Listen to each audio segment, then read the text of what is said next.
और इसी बीच अगली बड़ी खबर में आपको बता दूं, यूजीसी के नए नियमों पर सुप्रीम कोर्ट की रोक। यूजीसी रेगुलेशन 2026 को रोका जाए।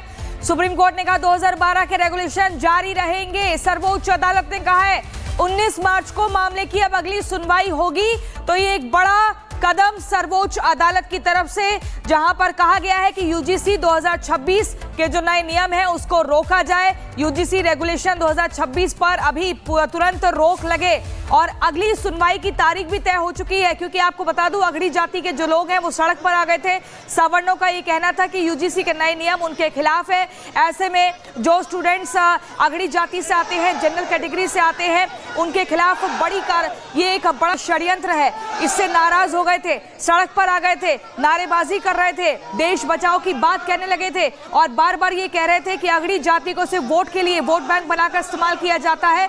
लेकिन जब नियमों की बात होती है तो फिर यहाँ पर एससी, एसटी और ओबीसी के हित में बना दिया और जनरल कैटेगरी को एक तरीके से फांसी का फंदा लगा दिया। इसी को लेकर नाराज थे, सड़क पर आ गए थे और वहीं सर्वोच्च अदालत की तरफ से बड़ा फैसला आया है। क्योंकि याचिका दायर की गई थी कोर्ट में और ये कहा गया था कि इसमें भेदभाव है, ये भेदभाव वाला नियम है, भेदभाव वाला कानून है। क्योंकि जो भी शैक्षणिक संस्थान में जाएंगे, यूनिवर्सिटी में जाएंगे, कॉलेज में जाएंगे, स्टूडेंट्स जो जनरल कैटेगरी से आते हैं, जो सामान्य वर्ग के हैं, जो अगड़ी जाति के हैं, अगर उनके खिलाफ कोई भी बैकवर्ड क्लास का व्यक्ति यानी कि एससी, एसटी और ओबीसी का स्टूडेंट अगर जाति सूचक शब्दों का इस्तेमाल करेगा तो ऐसे में बड़ी कार्रवाई हो जाएगी।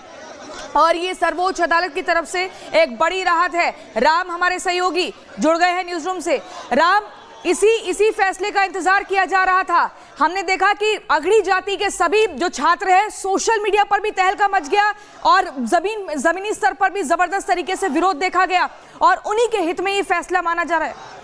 बिल्कुल, ये इस फैसले को लेकर लगातार सवाल उठ रहे थे कि सरकार ने ये जो नए नियम लाए हैं, आज सुप्रीम कोर्ट में जब इस मामले की सुनवाई हुई तो ये सीजेआई ने भी कहा कि जो नए नियम हैं उनकी भाषा बहुत स्पष्ट नहीं है, ये अस्पष्ट भाषा में चीजें लिखी हुई हैं और इनका दुरुपयोग हो सकता है। ये सबसे महत्वपूर्ण बात थी जो सीजेआई ने आज इस सुनवाई के दौरान कही। उन्होंने कहा कि इसकी भाषा अस्पष्ट है और इस अस्पष्ट भाषा का दुरुपयोग होने से इनकार नहीं किया जा सकता, इसीलिए इस पर हम रोक लगा रहे हैं और तब तक जो 2012 का जो पुराना नियम यूजीसी का है उसके आधार पर चीजें चलेंगी, यानी कि पुराना नियम लागू रहेगा, नए नियम पर रोक लगाई जाती है, ये सुप्रीम कोर्ट ने आज कहा है। और बड़ी बात आपको यह भी बता दें कि एसजी तुषार मेहता ने कहा कि वे इस मामले का रिव्यू करने और समाज में सबको साथ लेकर चलने वाली बिना ये बात बिल्कुल साफ है कि जो सरकार के लिए एक प्रेडिकमेंट बना हुआ था, सरकार के हम देख रहे थे जो लोग जो हमेशा सरकार के साथ खड़े रहते थे, पूरा समाज सवर्ण बनाम ओबीसी, एससी, एसटी हो रहा था, जिस तरह से सोशल मीडिया पे जिस तरह से पूरा देश ये बात कर रहा था कि आखिर क्या